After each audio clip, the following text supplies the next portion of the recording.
सर्वोपनिषदो गावः दोग्धा गोपालनंदनः पार्थो वत्स सुधीर भोक्ता दुग्धम गीतामृतम महत. अर्जुनाला माहित नव्हतं का कुणाशी लढायचं? ज्या वेळेला माणसाच्या मनात हे द्वंद्व सुरू होतं, काय निवडावं हे कळत नाही, तो खरा गीतेचा काळ.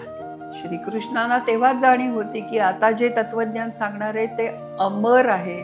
आपल्याकडे ना तत्वज्ञान सुद्धा गोष्टीतनं सांगितलंय.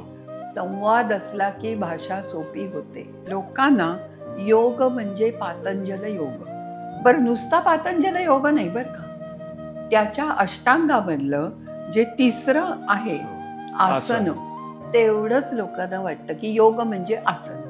योग म्हणजे एकत्र येणे. तुमची जशी क्षमता आहे तसा तुम्हाला GPS मार्ग सांगतो. गीता एक्झॅक्टली तेच करते. धर्म हा संस्कृत मधला शब्द रिलिजन या अर्थाने त्या काळात कधीच वापरला गेला नाही. श्री अरबिंदोनी गीतेचं वेगळं भाषांतर म्हणजे अर्थ लावला. का माहितीये का? त्या काळाची तशी गरज होती. एकमेकाच्या विरुद्ध जाणाऱ्या फुलांचा एकत्र गुच्छ, पण तो बघायला किती छान वाटतो. कितीतरी आत्ताचे लोगोज हे गीतेतनं उचललेले. रशियाच्या कम्युनिस्ट राजवटीतल्या कोर्टनी असा निर्णय दिला की गीता हा रिलिजन वरचा फक्त ग्रंथ नाहीये, त्याच्यात इतर इतक्या गोष्टी सांगितल्या त्या आजही रशियात सुद्धा प्रत्येकाला लागू होतात. ओपेनहायमरनी दिलेलं उत्तर असं आहे, दिवी सूर्य सहस्रस्य यदिभा सदृशी. आईन्स्टाईन संस्कृत शिकला नव्हता, पण त्याच्या टेबलवर गीतेच्या भाषांतराचं पुस्तक असायचं. Gita is my spiritual dictionary. कर्मण्येवाधिकारस्ते मा फलेषु कदाचित्.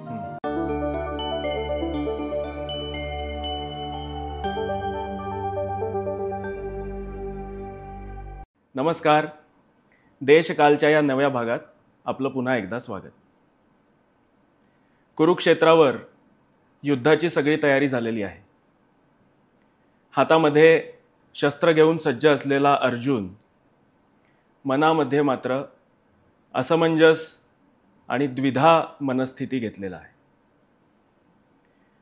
काहीशा गोंधळलेल्या अवस्थेमध्ये अर्जुन आहे आणि त्याला समजत नाही आता काय करावं. आणि अशा वेळी त्याचा सखा आणि सारथी असलेल्या भगवान श्रीकृष्णांनी त्याच्यासाठी उघडले तत्वज्ञानाचे दरवाजे. त्यातून उमटले श्लोक आणि त्या श्लोकांमधून प्रकटल्या धर्म, ज्ञान, योग, कर्म आणि भक्तीच्या अमृतधारा. आणि आकाराला आली भगवद्गीता.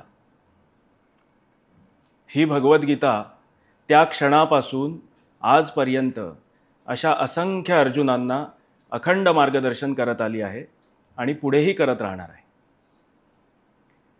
तर अशाच भगवद्गीतेबद्दल आज आपण अधिक जाणून घेणार आहोत.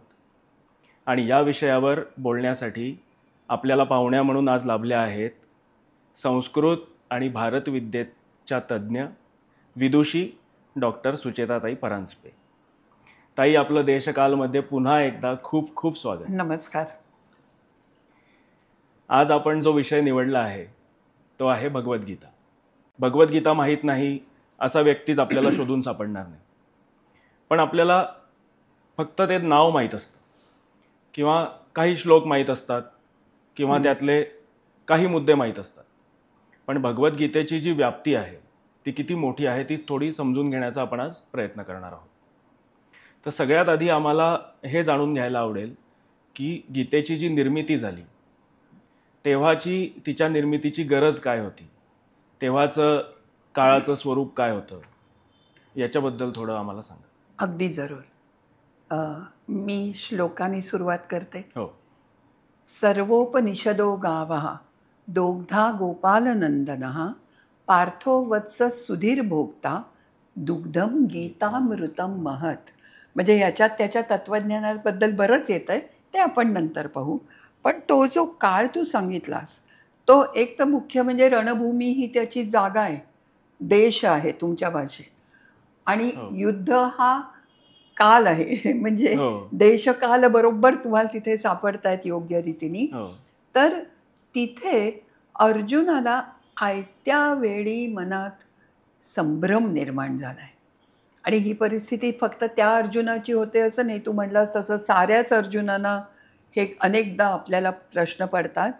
आणि मुख्य काय आहे, एक गंमत, वपू काळे आहेत ना लेखक मराठीतले, हो. त्यांनी आपण सारेच अर्जुन नावाचं एक पुस्तकच लिहिलंय चक्क. हम्म. कारण प्रत्येकाच्या आयुष्यात आणि माझ्या मते हा काळ महत्त्वाचा.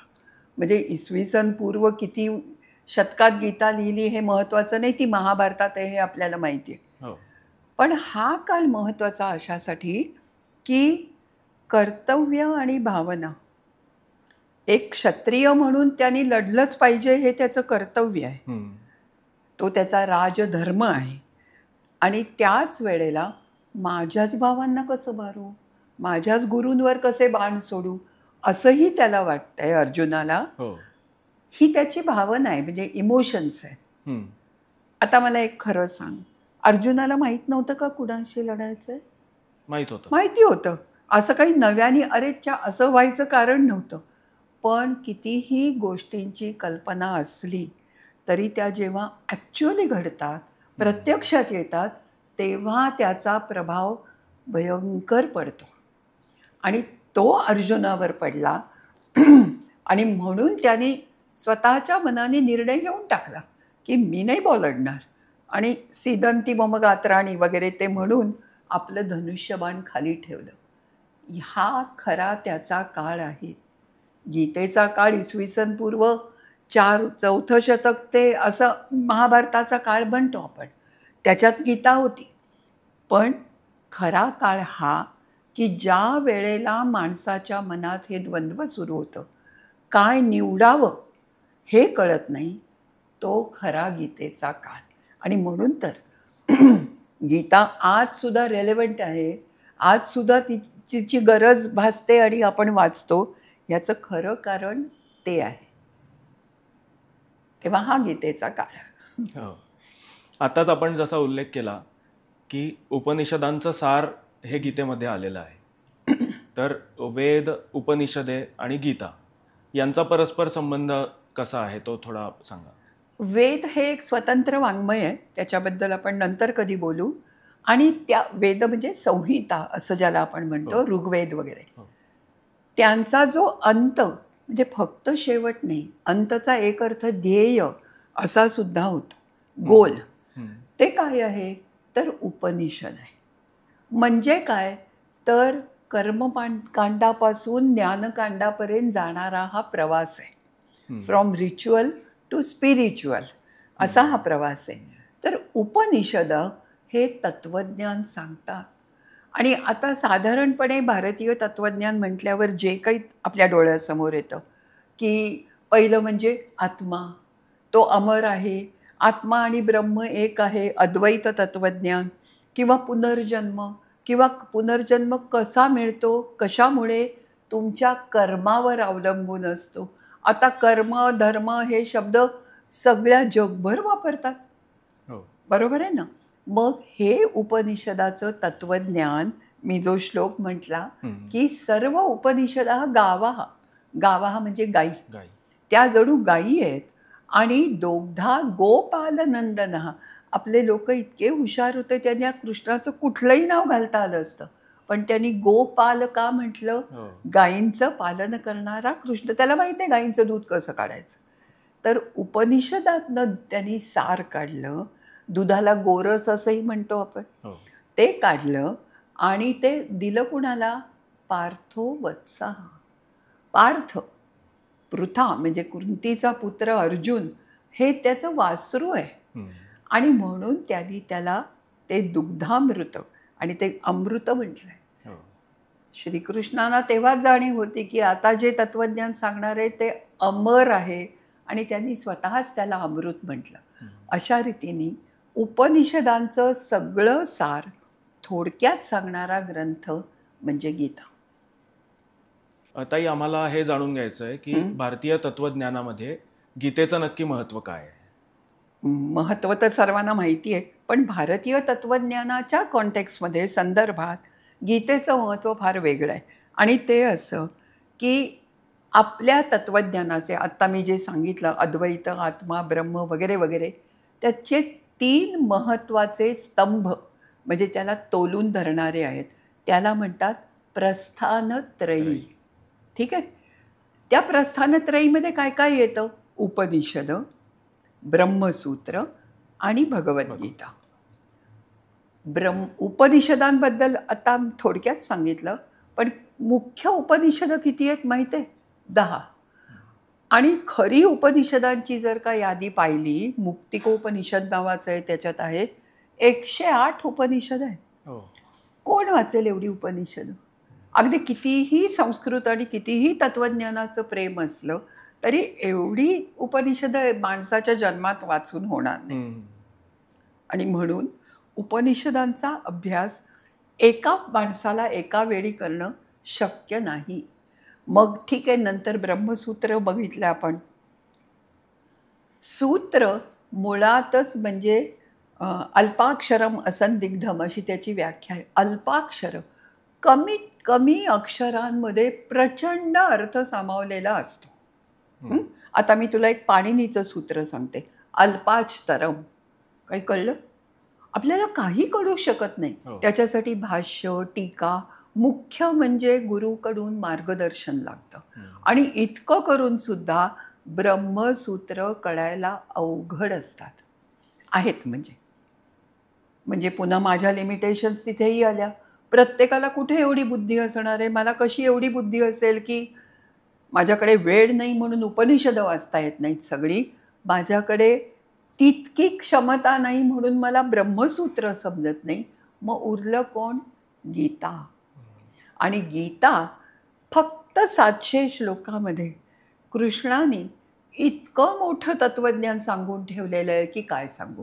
आणि थोडंसं जरी संस्कृत येत असलं तरी गीता तुम्हाला सहज समजते. भाषा सोपी आहे. आपल्याकडे खूप गंमत आहे तुषार, ती लोकांच्या लक्षात येत नाही खूपदा. आपल्याकडे ना तत्त्वज्ञान सुद्धा गोष्टीतनं सांगितलं आहे. उपनिषदात तर भरपूर गोष्टी आहेत, पण गीता सुद्धा खरं काय आहे सांग? गोष्ट आहे. एकदा काय झालं, कौरव आणि पांडव लढायला लागले. इथून ते सुरू होणार, कुरुक्षेत्रावर आले, ह्यानी हा शंख वाजवला वगैरे वगैरे. पहिला संपूर्ण अध्याय हा फक्त गोष्ट आहे. आणि त्या गोष्टीतनं तुम्ही तत्वज्ञानाकडे कधी जाता तेच कळत नाही. दुसरं एक महत्वाचं म्हणजे इति श्री कृष्णार्जुन संवादे. संवाद आहे दोघांचा. जर का मी असं सांगायला सुरुवात केली की बरं का अर्जुना, हे तुझे कर्तव्य असून त्याप्रमाणे तू वागले पाहिजे, कोण ऐकेल? अर्जुन सुद्धा नाही आणि नंतरचे श्रोते किंवा वाचकही नाही. संवाद असल्यामुळे भगवान उवाच, अर्जुन उवाच, संजय उवाच. उवाच म्हणजे म्हणाला. यातून एक फ्लो तयार होतो, प्रवाहीपणा येतो आणि म्हणून आपल्याला सुद्धा वाचायला मजा येते. शिवाय संवाद असला की भाषा सोपी होते आपोआप. आपल्या रोजच्या आयुष्यात बघ, नाही का, काय रे कसा आहेस हे म्हणणं वेगळं, आपली प्रकृती कशी आहे असं म्हणणं वेगळं. तेव्हा संवादामुळे तत्वज्ञान सोपं झालं आणि म्हणून गीतेचं महत्त्व सगळ्या अर्थाने आपल्याकडे आजही टिकून आहे. अगदी खरं आहे.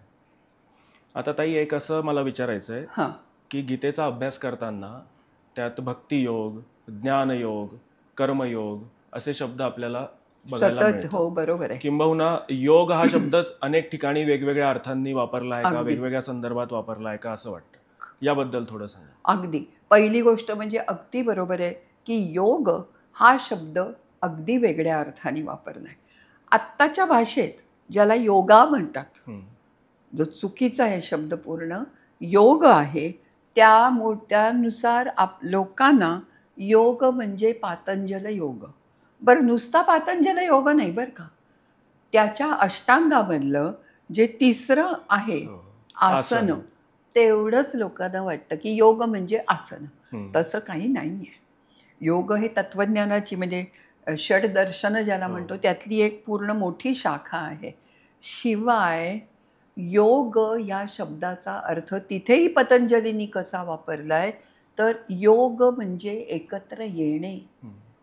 योक्त्र असा वेदामध्ये शब्द येतो आणि इंग्लिशमध्ये सुद्धा योक म्हणतात, YOKE.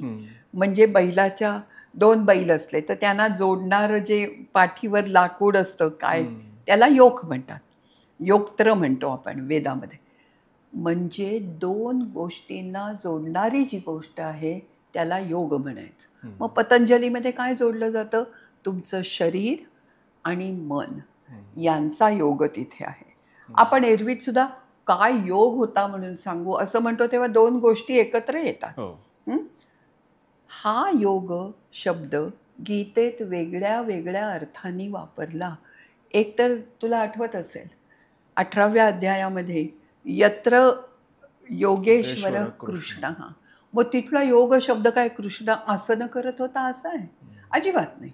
मग तो वेगळ्या वेगळ्या अर्थाचे योग कुठले, गीताच सांगते. समत्वम योग उच्यते. समत्व, सगळे भूत मात्र. आता तुम्हाला लिहावं लागतं ते देवळात वगैरे किंवा इतर ठिकाणी पब्लिक प्लेसेसमध्ये, सर्व धर्माच्या जातीच्या लिंगाच्या लोकांना, तसं त्या काळी नव्हतंच ना. आणि म्हणून तो समत्व हा एक योगच होता. दुसरा गीतेतलाच एक श्लोक आहे, म्हणजे योगः कर्मसु कौशलम. किती सुंदर व्याख्या आहे. मला तर असं वाटतं की जिथे जिथे हँड्स ऑन एक्सपिरियन्स असतो तिथे तिथे योगः कर्मसु कौशलम, तुमच्या कामातलं कौशल्य हा योग आहे. आणि खरंच तो एक चांगला योग आहे असं मला म्हणायला आवडेल. तिसरा एक अर्थ आहे जो गीतेत प्रकर्षाने जाणवत नाही, पण महाभारताच्या इतर कथांमधनं किंवा इतिहासामधनं आपल्याला दिसतो, आणि तो म्हणजे युद्धातला व्यूह. तो सुद्धा रचावा लागतो ना एक, आणि म्हणून योगचा अर्थ तो सुद्धा आहे. अच्छा. आता हा योगचा अर्थ 2 गोष्टी एकत्र येणे असा घेतला तर गीतेची पुष्पिका बहुतेकांना माहिती असते. पुष्पिका म्हणजे शेवटचं वाक्य. इति श्री नारद पुराणे वगैरे जे आपण म्हणतो एरवी गणपती स्तोत्राला, तसं त्याच्यात काय आहे, ब्रह्मविद्यायाम, ही ब्रह्माबद्दलची विद्या आहे, पण योगाचं शास्त्र. अगेन योग म्हणजे आसनं नाही आहे इथे अभिप्रेता. मग तू म्हणालास तसं वेगळे वेगळे मार्ग म्हणजे योग झाला की नाही, बरोबर आहे. मग आता कृष्णाने काय सांगितलं, पहिल्यांदा त्याला कर्मयोग सांगितला, कारण तो हातपाय घालून बसलाय की नाही बाबा तुझं काम तुला कर्तव्य केलंच पाहिजे. म्हणजे हा कर्मयोग झाला. आता हीच बरोबर गोष्ट किंवा नस पकडून लोकमान्य टिळकांनी पारतंत्र्याच्या लढ्यात लढताना गीता रहस्य दिलं. आणि गीता रहस्य अर्थात कर्मयोगशास्त्र असंच त्याचं नाव आहे. का?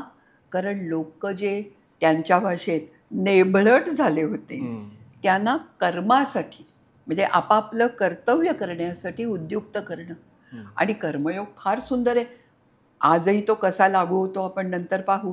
नंतर ज्ञानमार्ग सांगितला की प्रत्येकाला काम करता येतं असं नाही, पण तुम्हाला ज्ञान तर मिळवता येतं, आणि ज्ञान मिळवल्याशिवाय कर्म कसं करणार तुम्ही?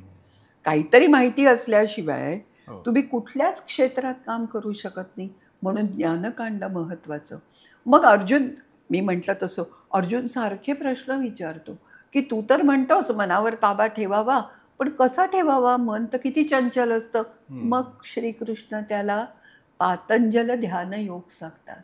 6वा अध्याय हा संपूर्णपणे ध्यानयोगाबद्दलचा आहे. म्हणजे कसे प्रश्नाच्या उत्तरातनं पुढे पुढे जातो. आणि मला विचारशील, आत्तासुद्धा तू मला प्रश्न विचारतोयस त्यामुळे मलाही चालना मिळते, खरं आहे ना. तसं अर्जुनाने प्रश्न विचारल्यामुळे कृष्णानेही वेगळ्या वेगळ्या पद्धतीने मार्ग सांगितले. तेव्हा त्याला योग मार्ग म्हणा, ज्ञान मार्ग म्हणा, काही म्हणा, पण आपण त्याला इथे योग म्हणतो. आणि भक्ती मार्ग शेवटी सांगितला. म्हणजे खरं म्हणजे प्रत्येक अध्यायात येतच माम अनुस्मृत्य, माझं स्मरण करून तू हे कर, हे सारखं कृष्ण सांगतो. पण भक्तीने काय होतं माहिती आहे का, ते एक मानसिक बळ येतं आपल्याला. हम्म. आपण देवाला सकाळी उठून नमस्कार केला का करतो? मला काही माहिती नाही का की दगडात देव नसतो किंवा कुठल्या तांब्याच्या मूर्तीत देव नाहीये वगैरे, कळतं. पण प्रसन्न वाटतं. हम्म. म्हणजे ही भारतीय संस्कृती आहे म्हणून. हो.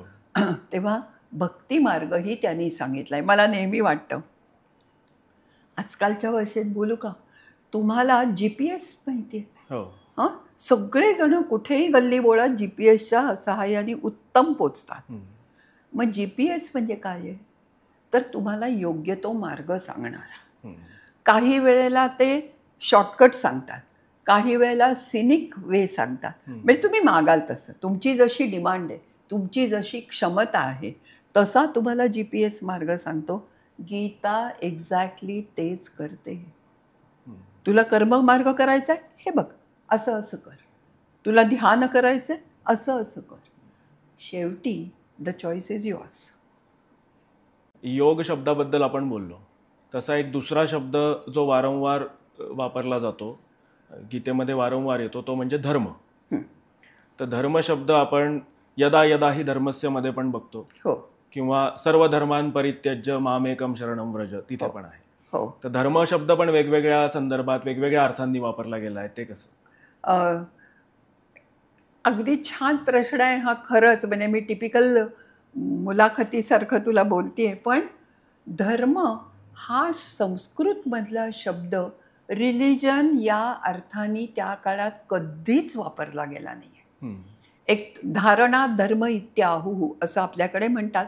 म्हणजे समाजाची धारणा, समाज ज्याच्यामुळे चालतो त्याला धर्म म्हणतात. आणि आपल्याकडे तू वैदिक वाङ्मयाबद्दल मला विचारलंस, मी बोलले नाही फार. पण वेदाचं काही काही जी गोष्टी आहेत, त्याला वेदांग म्हणतात, त्याच्यात एक धर्मसूत्र आहे. हम्म. आता धर्मसूत्रामध्ये तुम्ही जर रिलिजन हा अर्थ पकडला तर तुम्हाला काय पाहिजे? गणपतीची पूजा केव्हा करावी, नवरात्रात काय करावं, असलं काही नाहीये. समाजात एकमेकांशी कसं वागावं, म्हणजे ज्याला नंतर कायदा म्हटलं गेलं. आणि कायदा हा शब्द उर्दू आहे, आपला नाहीच आहे. आपल्याकडे त्याला धर्म म्हटलं गेलं. अरे आज सुद्धा आपण किती वेळेला हा विद्यार्थी धर्म आहे, हा राष्ट्र धर्म आहे असे शब्द वापरतो. ते काय रिलिजन या अर्थाने का कर्तव्य या अर्थाने? ते कर्तव्य या अर्थानेच वापरतो. आणि तसंच श्रीकृष्णाला अभिप्रेत आहे. आता ताई, आपणच उल्लेख केला गीता रहस्याचा. हां, तर गीतेवर अनेक भाष्य लिहिली गेली आहे, भरपूर वेगवेगळ्या काळामध्ये, वेगवेगळ्या भाषांमध्ये. तर ही जी सगळी भाष्य आहेत, तर आपण याचा जर अभ्यास करायला गेलो, म्हणजे अगदी आद्य शंकराचार्यांनी अद्वैत सिद्धांत प्रधान भाष्य लिहिलं असेल, किंवा रामानुजाचार्य मध्वाचार्यांनी विशिष्ट अद्वैत किंवा द्वैत सिद्धांत त्यातून मांडला, सगळे आहेत. तर वेगवेगळी जी भाष्य आहेत त्यातून वेगवेगळे सिद्धांत कसे मांडले गेले, की सगळे भाष्य तर गीतेचीच आहेत? हां, बरोबर आहे. पण एक भाष्य हा भाग झाला आणि दुसरं ज्याला इंटरप्रिटेशन म्हणतो. म्हणजे एकच वाक्य आहे, सर्व धर्मान् परित्यज्य. जर कोणी फार रिलिजियस माइंडेड माणूस असेल तर तो म्हणेल बाकीच्या सगळ्या धर्मांचा त्याग कर, म्हणजे रिलिजन्सचा, आणि मामेकम शरणं व्रज. किंवा असंही म्हणता येईल की तू बाकी सगळ्या कर्माचा त्याग कर, स्वधर्मे निधनम श्रेया. पण स्वतःचं काम करताना मृत्यू आला तरी चालेल. म्हणजे तुमच्या दृष्टिकोनावर आणि तुमच्या इंटरप्रिटेशनवर प्रत्येक गोष्टीचा अर्थ असतो. आदि शंकराचार्यांनी गीतेवर पहिलं भाष्य लिहिलं 8व्या शतकात. आदि शंकराचार्य म्हणजे अत्यंत आदरणीय व्यक्ती, इतकी की माझ्या घरात शिरलाच तर पहिला म्हणजे दारातनं गेल्यावर शंकराचार्यांचा फोटो आहे. त्यांनी पहिलं भाष्य लिहिलं. त्याच्यानंतर हे त्यांचा अर्थात सगळं अद्वैत तत्वज्ञानच आहे, बरोबर. आणखीन एक गोष्ट सांगते, शंकराचार्यांमुळे 2 गोष्टी झाल्या. पहिलं म्हणजे गीतेला स्वतंत्र स्थान प्राप्त झालं. तोपर्यंत गीता हा महाभारताचा एक भाग होता. पण शंकराचार्यांनी बरोबर जसं ते काय गारगोटीमधलं रत्न वेचावं असं म्हणावं, तसं त्यांनी महाभारत गारगोटी नाही आहे बरं का, पण म्हणजे संघर्षाची ठिणगी आहे त्याच्यात तरी पण त्याच्यातनं त्यांनी गीतारत्न उचललं आणि त्याच्यावर पहिलं भाष्य लिहिलं. त्यानंतर पोस्ट शंकराचार्य गीतेचा स्वतंत्रपणे उल्लेख व्हायला लागला. हे फार महत्वाचं आहे. आणि त्यात सुद्धा मगाशी मी म्हटलं ना गोष्ट आहे, पहिल्या अध्यायावर शंकराचार्य काही लिहित नाही. इथे काही गोष्ट आहे ते मी फक्त तत्वज्ञानावर बोलणार. आणि त्याच्यामुळे झालं असं की शंकराचार्यांमुळे गीता ही लोकप्रिय झाली. मग हे मध्व वगैरे आले. आत्ताच तू पाहिलंस की भक्तिमार्ग पण होता, मग मध्वाचार्य का नको, त्यांनी फक्त भक्तीचाच उदो करणार. द्वैताद्वैत म्हणजे थोडं द्वैत आहे थोडं अद्वैत आहे असं सांगणारेही आले. निंबार्कर, रामानुज, वल्लभ 5 महत्वाच्या तत्वज्ञानाच्या शाखा निर्माण झाल्या इथे. आणि या सगळ्या शाखा आज सुद्धा बघतो, कितीही देव असले तरी प्रत्येक देवळामध्ये गर्दी होते. कोणाची शिवावर भक्ती असते, कोणाची गणपतीवर, कोणाची देवीवर. तसं प्रत्येक जण आपल्याला जे आवडतं आणि मुख्य म्हणजे आपल्याला जी काय म्हणता येईल पटतं त्याचा आपण विचार करतो. आणि माझं असं मत आहे, गीता काय, देव काय, नाहीतर कॉलेजमधला एखादा विषय काय, हा तुम्हाला पटल्याशिवाय आवडत नाही. ते पटावं लागतं. पिंडे पिंडे मतीर भिन्ना. तुला काय पटेल, हिला काय पटेल, मला काय पटेल, हा भागच वेगळा. आणि म्हणून 5ही आचार्यांचे वेगळे वेगळी भाष्य ही तेवढीच लोकप्रिय झाली.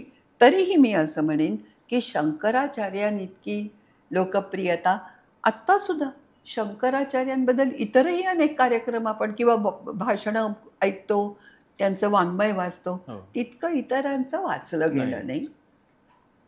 हा पुन्हा ज्याच्या त्याचा दृष्टिकोनाचा प्रश्न आहे. आता आपण बघितलं की वेगवेगळ्या आचार्यांनी वेगवेगळ्या तऱ्हेने गीतेचं इंटरप्रिटेशन केलं त्यांच्या भाष्यांमध्ये. बरोबर. तर एकदा असंही माझ्या वाचनात आलं होतं की गीता चाले पूर्वेकडे, टीका चढे पश्चिम पर्वताचे कडे. की गीतेचा मूळ जो अर्थ आहे त्याच्यापेक्षा टीकेचा किंवा भाष्यामध्ये जे काही इंटरप्रिटेशन केलेलं आहे, जे काही त्याचं तत्वज्ञान सांगितलेलं आहे, तर ते कधी मूळ विषयापेक्षा किंवा मूळ अर्थापेक्षा काही भिन्न आहे असं कधी आपल्याला जाणवतं का? नाही, असं स्पष्टपणे जाणवत नाही, मला तरी नाही जाणवलं. पण एक मी गोष्ट सांगते, तू बोललास त्याच्यावरनं मला एक वेगळंच आठवलं की ते काय म्हणालास, पश्चिमेचे कडे. हां, म्हणजे ही गीता आपली आणि पाश्चिमात्य लोकांनी जी भाष्य केली ना ती, म्हणजे सगळे वेस्टर्न स्कॉलर्स ज्याला म्हणू आपण, त्यांनी फार त्याचे वेगळे वेगळे अर्थ लावले. आणि मला नेहमी वाटतं की अनलेस अँड अनटिल तुम्ही जोपर्यंत ह्या भूमीत जन्म घेतलेला नाही आणि या भूमीतलं सगळं पाहिलेलं नाही, अनुभवलेलं नाही, तोपर्यंत इंग्लंडमध्ये बसून तुम्हाला गीता समजणार नाही. या अर्थाने मी तुझा तो श्लोक जास्ती मानीन, कदाचित तो त्या अर्थानेच असेल सुद्धा, काही माहिती नाही. कारण गीतेत काय, मी आता म्हटलं तसं it's a matter of interpretation. कुणाला काय वाटतं हे प्रत्येकाचं वेगळं असतं. आता एक साधं उदाहरण देते. ज्ञानेश्वरांनी ज्ञानेश्वरी लिहिली. ज्ञानेश्वरीमध्ये योग, योगी यांचा राजा भोगतो राणी, व आपल्याला माहिती आहे ज्ञानेश्वरांची महती. योग म्हणजे संपूर्ण आसन, ध्यान, इडा, पिंडला ह्याचं ज्ञानेश्वरांनी जे वर्णन केलंय ते तुम्हाला गीतेत कुठे दिसतं. पण तरी आपण ज्ञानेश्वरी तितक्याच प्रेमाने वाचतो, ऐकतो, पटते सुद्धा. किंवा विवेकानंदांनी, विवेकानंद, अरबिंदो, श्री अरबिंदोनी गीतेचं वेगळं भाषांतर म्हणजे अर्थ लावला. का माहिती आहे का, त्या त्या काळाची तशी तशी गरज होती. अरबिंदो हे तुला माहिती असेल पहिले ते क्रांतिकारक आहेत. हां, आणि त्यामुळे त्यांना राष्ट्रप्रेम जागृत करणं हा त्यांचा पहिला उद्देश होता. किंवा लोकमान्य टिळक, त्यांना जेव्हा असं वाटलं की काय हे लोक तुम्हाला उजव्या गालावर थप्पड मारली तर डावा गाल पुढे करा म्हणणारे लोक नकोत मला. मला कर्म करणारे लोक हवेत. मला एकत्र येऊन काहीतरी लढा देणारे लोक हवेत. त्यांनी कर्मयोगच मांडला पुढे. इतर मांडले नाही तसं नाही, पण ते you can down play it ना. थोडंसं त्याच्याकडे दुर्लक्ष नाही मी म्हणत, पण त्याचं महत्त्व जरा हे करून माझंच कसं चांगलं असं. आणि कर्मयोग खरोखरच हा त्या काळातच नव्हे, आज सुद्धा तितकाच महत्त्वाचा आहे. आणि म्हणून सगळे योग चांगले, प्रत्येकाची इंटरप्रिटेशन चांगली. तुम्हाला काय पटतं ते बघायचं. एक गोष्ट सांगते, मला कोणालाही प्रमोट करायचं नाही आहे, पण जग्गी वासुदेव सद्गुरू यांचं एक भाषण ऐकताना मला फार आवडलं. ते सर्वांपर्यंत पोचावं म्हणून सांगते. एका मुलीने त्यांना प्रश्न विचारला की, आणि तू पाहिलं असेल ते इंग्लिशमध्ये बोलतात आणि उच्च शिक्षित लोक त्यांच्या समोर असतात. तिने विचारलं की तुम्ही जे बोलताय, गीतेचं भाष्य असो नाही तर गीता साक्षात असो, त्याच्यावर मी का विश्वास ठेवायचा. तेव्हा त्यांनी दिलेलं उत्तर सुंदर आहे, ते तरुण पिढीला पटेल. ते म्हणाले, तुम्ही जेव्हा गाडी चालवता तेव्हा एक इलेक्ट्रॉनिक व्हॉइस तुम्हाला सांगतो take a left turn at 200 meters. तुम्ही घेता. कोण ती आहे? तो आवाज कुणाचा आहे? त्याला काय माहिती आहे? तरी तुम्ही ऐकता ना. मग मी इथे समोर हाडा मासाचा आहे, माझं का नाही ऐकत? माझं का नाही खरं वाटत तुम्हाला?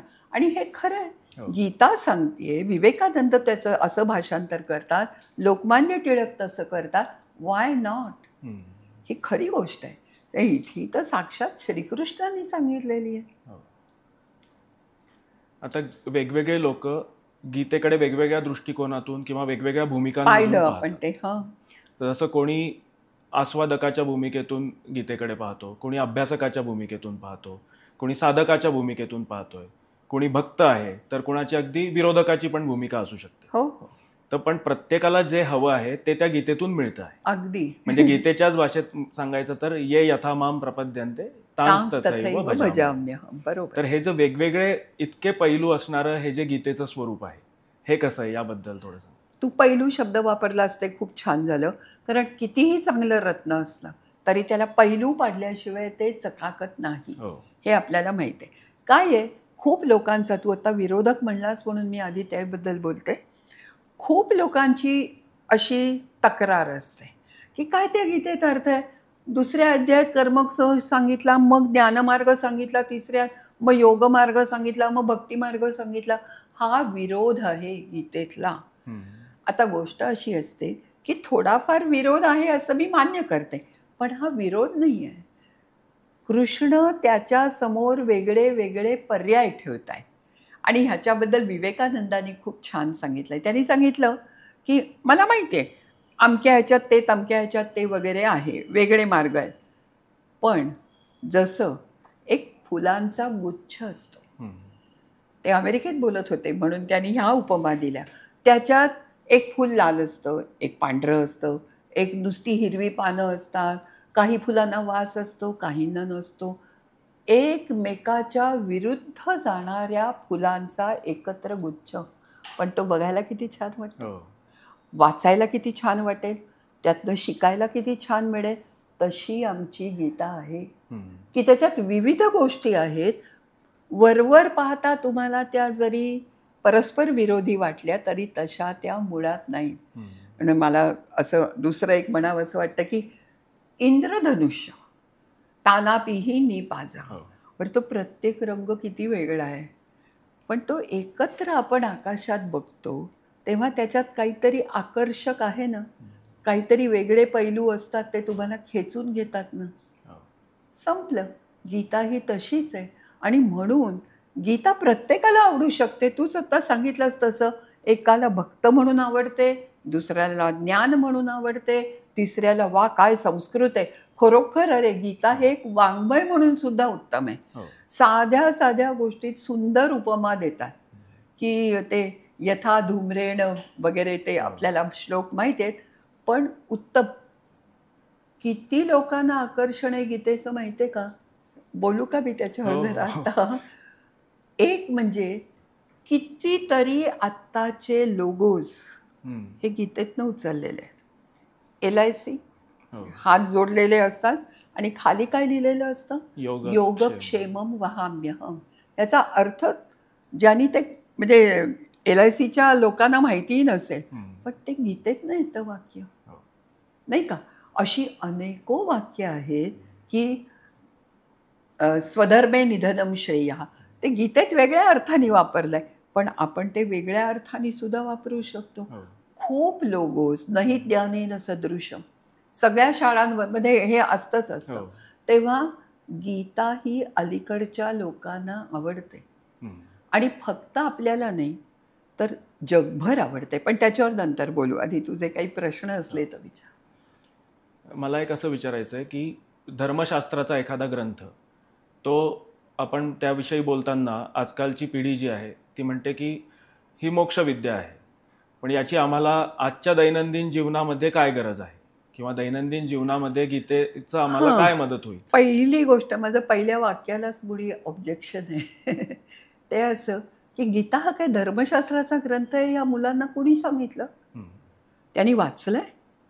पठण सोडा. म्हणजे माझं असं नेहमी मत आहे की पहिली पायरी कुठलीही गोष्ट शिकायची तर ती म्हणायची, कारण आपली तशी परंपरा आहे. पठण. आज सुद्धा गीता धर्म मंडळ वगैरे तुला माहिती आहे, कितीतरी संस्था आहेत आणि कितीतरी लोक आहेत की ज्यांना गीता तोंडपाठ असते. त्याच्यानंतर मग असं वाटतं, अरे तू कसं आत्ता म्हणालास, त्याच्यात योग शब्द वारंवार येतो, मग काय त्याचा अर्थ आहे? म्हणजे हळूहळू तुम्हाला त्याचा अर्थ कळावा लागतो. मग तो अर्थ कळला की पुन्हा तुझ्याच अर्जुनाच्या प्रश्नाचं जसं आहे तसेच तुझे प्रश्न आहेत. तू मन लावून गीता वाचलीस, मग तुला वाटतं पण मग ह्याचा खरा अर्थ काय, धर्म शब्दाचा खरा अर्थ काय, योग शब्दाचा अर्थ काय.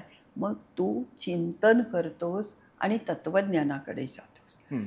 जर या सगळ्या लोकांनी पठण, मनन आणि नंतर चिंतन असं केलं तर त्यांना गीता समजेल आणि लक्षात येईल की गीता हा रिलिजियस टेक्स्ट नाही आहे, धर्मग्रंथ आहे. पण कोणत्या अर्थाने? मी मगाशी म्हटलं तसं तुमचं कर्तव्य करा, धर्म पाळा हे सांगणारा तो ग्रंथ आहे. आणि म्हणून त्याचा आपल्याला आज उपयोग नाही असं तुम्ही कसं म्हणू शकता?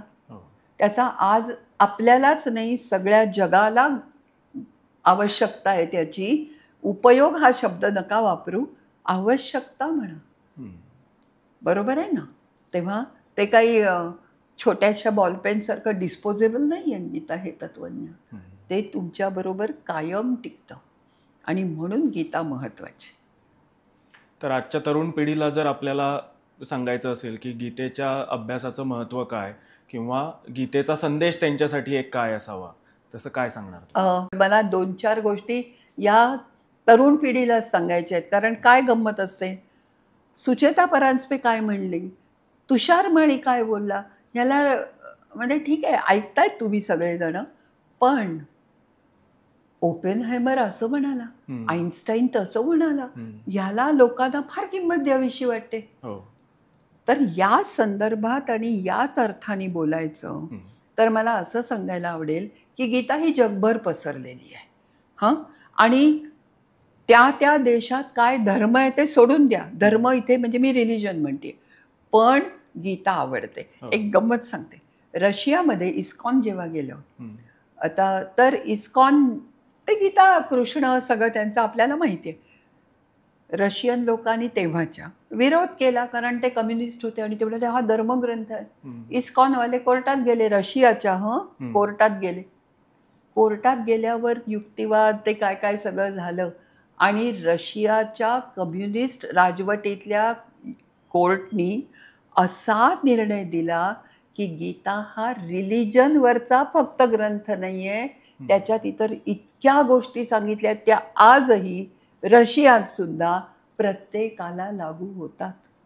माझ्या मते हे गीतेवरला म्हणजे काय म्हणू मी, खूपच मोठंपणा त्यांनी, आणि तिथे कौतुक झालंय. दुसरा माझं अगदी आवडतं उदाहरण म्हणजे Oppenheimer. Oppenheimer was a nuclear physicist आणि त्यांनी पहिला ॲटम बॉम्ब तयार केला. त्याचं सगळं मास्टर माइंड तो होता. त्याचं पुढे काय झालं त्या ॲटम बॉम्बचं हे आपल्याला माहिती आहे, दुःखाची गोष्ट आहे ती. पण मला सांगायचं आहे असं की ओपेनहायमरला गीता आवडली, भाषांतर वाचलं. गीता आवडल्यावर तो म्हटला अरे च्या ही भाषा फार वेगळी आहे. मग त्यांनी संस्कृत शिकला. कल्पना करा, जो न्यूक्लिअर फिजिसिस्ट आहे, ज्यांनी संपूर्ण क्वांटम फिजिक्स जर्मनीतनं अमेरिकेत नेलं, तो न्यूक्लिअर फिजिसिस्ट संस्कृत शिकला. जे म्हणतात संस्कृतचा काय उपयोग, गीतेचा काय उपयोग, पहा आहे आता याच्यातून पुढे. आणि संस्कृत शिकल्यावर त्याला गीता पक्कीच कळली. मुखोद्गत होती त्यापेक्षा त्याच्या ध्यानीमनी गीता होती. हे फार महत्त्वाचं असतं. आणि ज्या वेळेला तो ॲटम बॉम्बचा पहिला एक्सप्लोजन झाला नेवाडामध्ये, आपल्याला माहिती आहे ते सगळं, तेव्हा पत्रकार सगळे ते आले.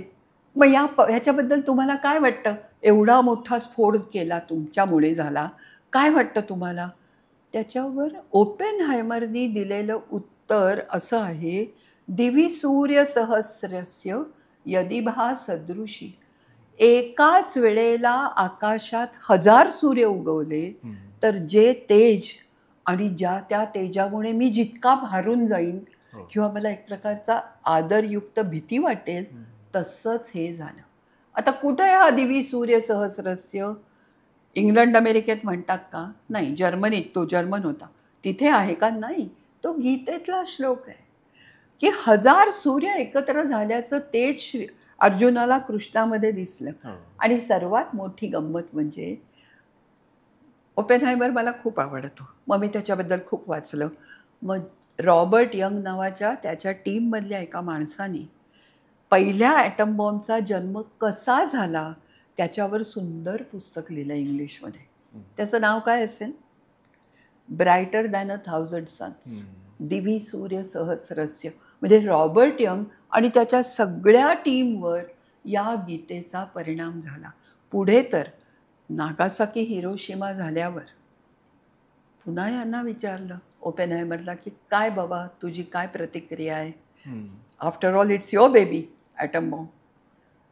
तेव्हा तो म्हणला, सर्व संहारको मृत्यू. मी कोण आहे? तर सगळ्यांचा संहार करणारा मृत्यू आहे मी, असं मला वाटतंय. झालं हे फार वाईट झालं. त्याला पश्चात्ताप झाला. त्याला पश्चात्ताप होण्याचं कारण नव्हतं, राजकारणी लोकांनी त्याचा जो उपयोग केला त्याच्यामुळे त्याला दुःख झालं. म्हणजे पुन्हा याची पहिली रिॲक्शन गीतेतलीच आली, कुठलीही इतर आली नाही. आईन्स्टाईन संस्कृत शिकला नव्हता, पण त्याच्या टेबलवर गीतेच्या भाषांतराचं पुस्तक असायचं. आणि आपल्याकडेही काही लोकांनी असं म्हटलंय की Gita is my spiritual dictionary. ह्याचा अर्थ काय होतो की मला जेव्हा जेव्हा तत्त्वज्ञानात्मक अडचण येते, तत्त्वज्ञान म्हणजे दरवेळेला ग्रेट फिलॉसॉफी, काहीतरी रोजच्या आयुष्याच्या तत्त्वज्ञानातही कुठेतरी मी अडखळतो, काय करावं असा संभ्रम मनात येतो, त्यावेळेला मी गीता उघडून वाचतो आणि मला कुठेतरी उत्तर सापडतं. तेव्हा तरुण पिढीला मी एवढाच संदेश देईन की गीता नाकारायच्या आधी गीता समजून तरी घ्या आणि मग तुम्ही काय नाकारताय ते खुशाल नाकारा. मला नाही पटलं, परफेक्टली फाईन. प्रत्येकाला प्रत्येक गोष्ट पटेल असं नाही आहे. त्यामुळे गीता नाकारायच्या आधी ती समजून घ्या. बरं, मी असंही म्हणत नाही की संस्कृत शिका, नका शिकू. सगळी भाषांतरं, आता तूच मला वाटतं सांगितलंस की जगभरच्या सगळ्या भाषांमध्ये भाषांतर आहेत. कुठलीही अगदी अल्बेरुनी म्हणजे पर्शियनमध्ये सुद्धा गीतेचं भाषांतर 10 म्हणजे हो बरोबर आहे 10व्या शतकात झालेलं आहे. असं असताना ती भाषांतरं वाचा ना. एक सहज जाता जाता सांगते पुन्हा, I am not going to promote any company, पण गोरखपूरच्या गीता प्रेसनी गीता लोकांपर्यंत पोचावी म्हणून खूप धडपड केली आहे. आणि प्रत्येक भाषेत गीतेतला श्लोक, प्रत्येक शब्दाचा अर्थ आणि त्याचा खाली त्या भाषेतला अर्थ, म्हणजे मराठीतला, गुजरातीतला, बंगालीमधला जो काय, आणि सर्वात मुख्य म्हणजे किंमत इतकी कमी आहे हो. की त्या किमतीत तुम्हाला बाहेर कदाचित एखादा डोसा खाता येईल फक्त हॉटेलमध्ये जाऊन. आपण योग्य दिशेला गेलं पाहिजे आणि गीता वाचली पाहिजे.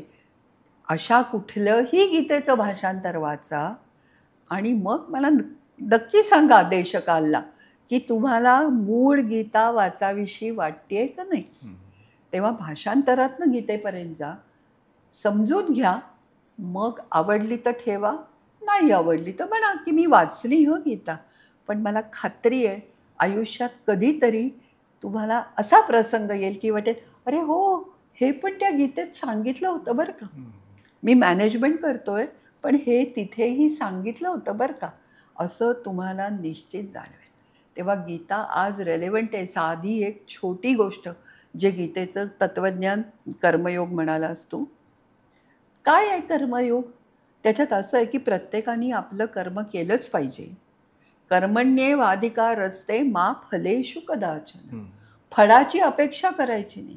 ह्याचा अर्थ फळाची अपेक्षा म्हणजे फळ नको आहे असं नाही, पण अपेक्षा नाही करायची.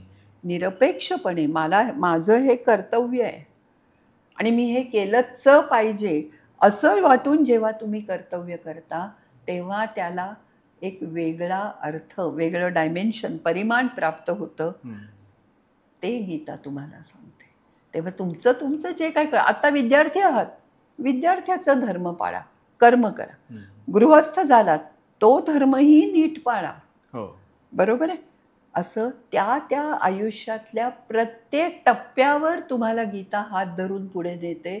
हे माझ्या मते गीतेचं खरं महत्त्व. ताई, खूप खूप धन्यवाद तुमचे.